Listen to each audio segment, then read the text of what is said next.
En el corazón helado de la Antártida se esconde un secreto que desafía nuestra propia percepción del mundo.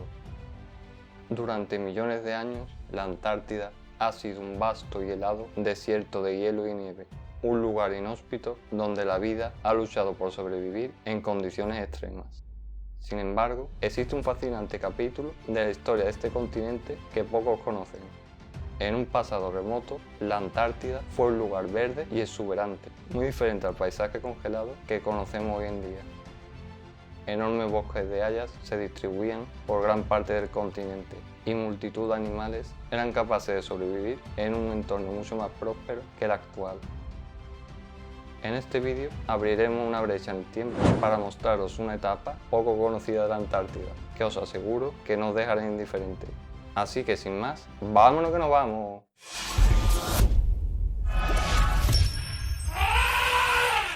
Nos encontramos en la Tierra de hace 41 millones de años, en un periodo conocido como Eoceno Medio, que abarcó desde hace 50 a 40 millones de años aproximadamente.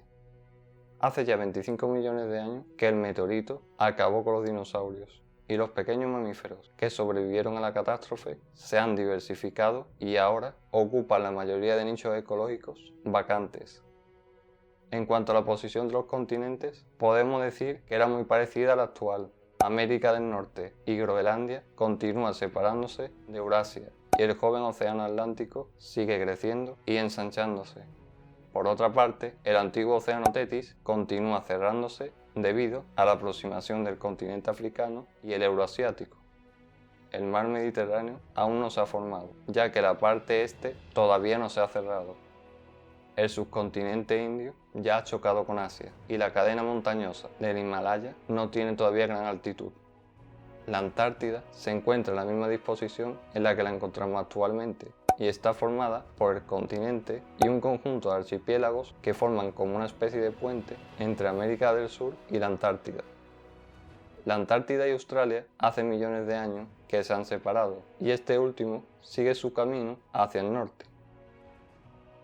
El clima en el Eoceno comenzó con un aumento de temperatura global sin precedentes, causado por altas concentraciones de dióxido de carbono y metano. Se cree que los niveles de CO2 alcanzaron las 800 partes por millón, el doble del que tenemos actualmente. Las concentraciones de CO2 y metano eran tales que hubo hasta un pico de temperatura denominado máximo térmico, el mayor que ha visto el mundo. Las temperaturas aumentaron al menos 5 grados centígrados. Se piensa que este intenso calentamiento se debe a la disolución de cristales de metano que estaban enterrados en el fondo marino. Este gas de efecto invernadero es 10 veces más potente que el dióxido de carbono. El clima global del Eoceno fue probablemente el más homogéneo del Cenozoico. Las zonas ecuatoriales eran igual de cálidas que hoy. Los bosques templados llegaban hasta los polos, mientras que los climas tropicales lluviosos llegaban hasta los 45 grados de latitud. Sin embargo, la cosa cambiaba en latitudes altas. Las regiones polares eran mucho más cálidas que hoy en día. La cumbre de las montañas no tenía nieve y el hielo marino era inexistente, por lo que el nivel del mar estaba 100 metros por encima de lo que está hoy. El clima en todos los continentes era bastante acogedor. En cuanto a la Antártida, que es lo que realmente nos interesa, era cálida y sus veranos podían alcanzar los 25 grados centígrados. La temperatura de los mares también era agradable, con sus buenos 12 grados centígrados. Su posición en el extremo sur del planeta hace que los días y las noches duren meses. Estos cambios en la cantidad de luz que recibe el ecosistema hay que tenerlo muy en cuenta porque influye en la ecología del bosque lluvioso polar. El clima en todo el mundo se mantuvo cálido durante el resto del Eoceno, a pesar de que un enfriamiento global que finalmente llevaría a las glaciaciones del Pleistoceno comenzó a mediados de esta época, a causa de dos factores: el evento Azoya, causado por un helecho, y el aislamiento de la Antártida y la creación de la corriente circumpolar antártica. Si quieres saber más sobre las glaciaciones del Pleistoceno, aquí te dejo un vídeo muy interesante que hice hace tiempo. En fin, centrándonos ya en la Antártida, esta se dividía entre la Antártida Oriental, constituida por el propio continente, y la Antártida Occidental, formada por la península antártica y un grupo de islas. Nos centraremos en una isla de la Antártida Occidental llamada Isla Seymour, pues es donde encontramos el mayor registro fósil de aquella época. Al ser un continente helado, gran cantidad de su superficie no ha sido explorada, por lo tanto hay muchos fósiles que no han sido descubiertos y nos falta información de aquella época. Pero con el registro fósil que tenemos de la isla Seymour podemos hacernos una idea de los ecosistemas de aquel momento. La isla Seymour se encuentra en el extremo occidental de la Antártida, solo separada de Sudamérica por el pasaje de Drake. En la costa, los acantilados impiden el acceso a los depredadores. En la isla Seymour, los pingüinos forman colonias que ocupan más de 400 metros de playa. Aquí la mayoría de los pingüinos forman parte de la familia de los pingüinos gigantes. Algunos, como el pingüino de Nodelskov, miden 1,75 metros de altura. Aunque también hay algunos pingüinos del mismo tamaño que los pingüinos rey modernos, como el pingüino delfinado Delphinornis, pero en general todos ellos eran más grandes que la mayoría de las especies actuales. La abundancia de los océanos hizo que los pingüinos formaran una sociedad diversificada. Ya se han adaptado a la vida marina, aunque sus alas aún no se han convertido en aletas rígidas para nadar bajo el agua que adoptarán los pingüinos posteriores, y sus plumas menos densas aún no están adaptadas al frío extremo. Los amos del cielo, los enormes pelagornítidos, dominan el cielo con sus largas y estrechas alas, que superan los 5 metros de envergadura. Destaca por su pico con dientes óseos que salen directamente del hueso. Viven en lo alto de los acantilados costeros y aprovechan los vientos del oeste para volar largas distancias sin esfuerzo. Es muy posible que los pelagornítidos del Eoceno, al igual que lo hacen los albatros en la actualidad, viajasen siguiendo los vientos del oeste durante el día y durmiendo en el mar por la noche. Las aguas están llenas de una gran diversidad de peces, sobre todo de parientes del bacalao. La corriente fría trae nutrientes y oxígeno disuelto para alimentar a toda la comunidad marina, desde el fondo hasta la superficie. El plancton también es abundante y los peces utilizan esta excelente fuente de alimento, por lo que más de 20 especies de tiburones merodean por la zona para alimentarse de la creciente población de especies. Sin embargo, los tiburones no es lo que más deben temer los pingüinos. Un enorme monstruo marino de 21 metros de largo acecha en el agua. Se trata de un basilosaurio, una especie de ballena. Hace solo unos pocos millones de años, las primeras ballenas evolucionaron en el subcontinente indio, cerca de las costas del Tetis. El Pachycetus, una de las más primitivas, era un depredador semiacuático parecido a una especie de perro con patas largas y cola gruesa. Los basilosaurios ya no pudieron volver a tierra. Sus extremidades ya tienen forma de aleta, poseen una aleta caudal y las extremidades traseras se han reducido a diminutas aletas anales.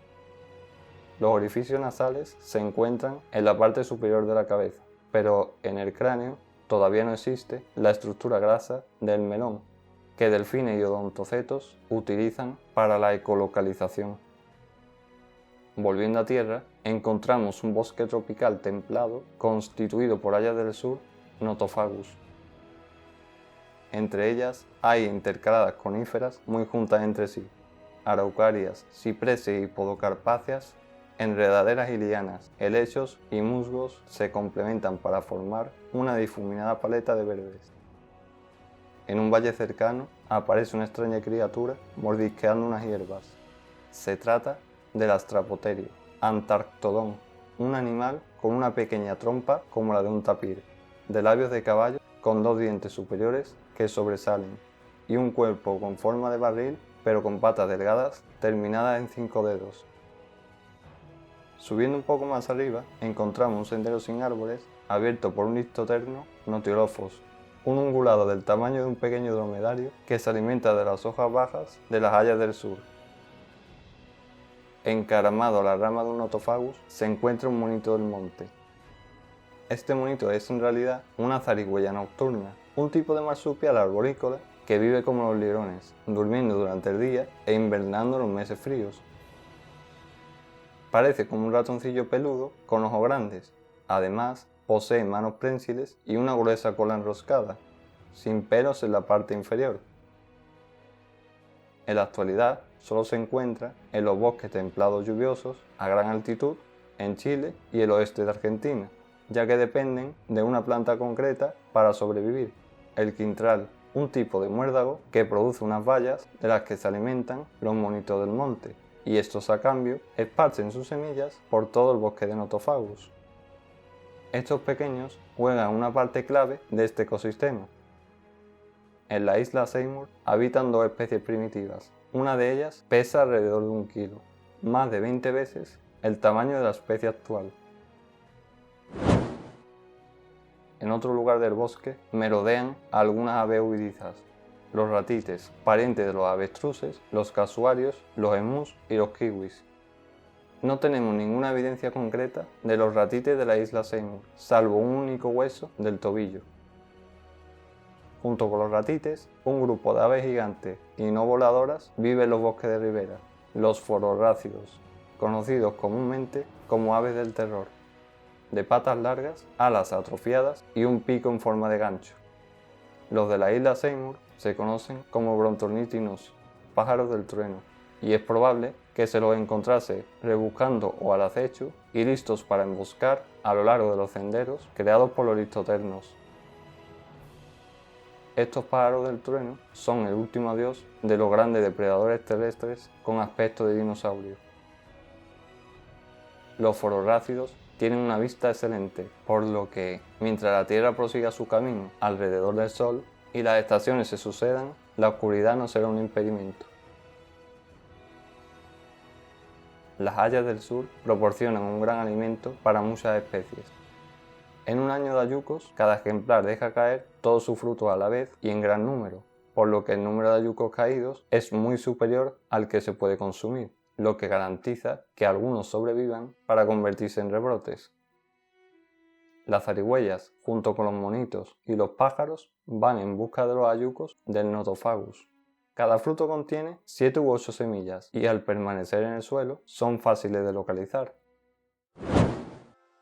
La isla Seymour es diversa debido, entre otras cosas, porque los oscuros inviernos siguen siendo fríos y esto hace posible que muchas especies habiten aquí. La isla pasa de la exuberancia del verano a la penumbra de la estación oscura. El sol desaparece en el horizonte conforme la Tierra sigue su órbita. Será el comienzo de una noche que durará 3 meses. Aunque el sol no aparecerá, el día se aclarará cada vez que el sol roce el horizonte. El ritmo se detiene. El invierno es para muchos una pausa. Algunos animales, como los monitos del monte, invernan en sus ramas para evitar el frío invernal. Otros animales más grandes, en cambio, no tienen la misma facilidad, debido a sus necesidades energéticas, por lo que deben mantener su rutina diaria. Los animales nocturnos cobran protagonismo, al igual que aquellos adaptados a la penumbra, los llamados animales crepusculares. Los animales no son los únicos que ralentizan su metabolismo. Las plantas dejan de transpirar, las coníferas pueden conservar sus acículas, pero muchas otras, entre ellas el Nothofagus, dejan caer sus hojas y el bosque ya no respira. El frío permanecerá en las montañas, pero a medida que la Tierra se enfríe de nuevo en el Oligoceno, el hielo descenderá y se extenderá por todo el continente, expulsando a casi todas las plantas y animales. Todo comenzará gradualmente, con glaciares que fluirán hacia el este de la Antártida y darán origen a icebergs de corta duración en el mar de Weddell. La India acaba de colisionar con Asia hace pocos millones de años. El Himalaya está empezando a elevarse y esto provoca que la roca recién expuesta se meteorice y reaccione con el dióxido de carbono, haciendo que éste sea retenido en la Tierra. A medida que los niveles de este gas disminuyan, el hielo crecerá. El hielo blanco reflejará más la luz solar, reduciendo el calor que absorbe la Tierra y facilitando la formación de más hielo. Los patrones de flujo de aire y las precipitaciones cambiarán, las corrientes oceánicas se reorganizarán, las temperaturas descenderán y las especies de la selva antártica no podrán tolerar estos cambios. De la exuberante vegetación del Eoceno, solo unos pocos musgos, líquenes, hepáticas y un tipo de hierba perla y unos yuyos pervivirán hasta el presente. En el interior del glaciar Vermont, los terrenos de Nothofagus sobrevivirán hasta el Plioceno como el último bastión de lo que fue el ecosistema antártico del Eoceno. De los animales, solo los pingüinos emperador se mantendrán obstinadamente como los últimos habitantes. Esto ha sido todo. Espero que os haya gustado y si queréis que haga vídeos similares, escribidmelo en los comentarios. Un saludo y nos vemos muy pronto. ¡Adiós!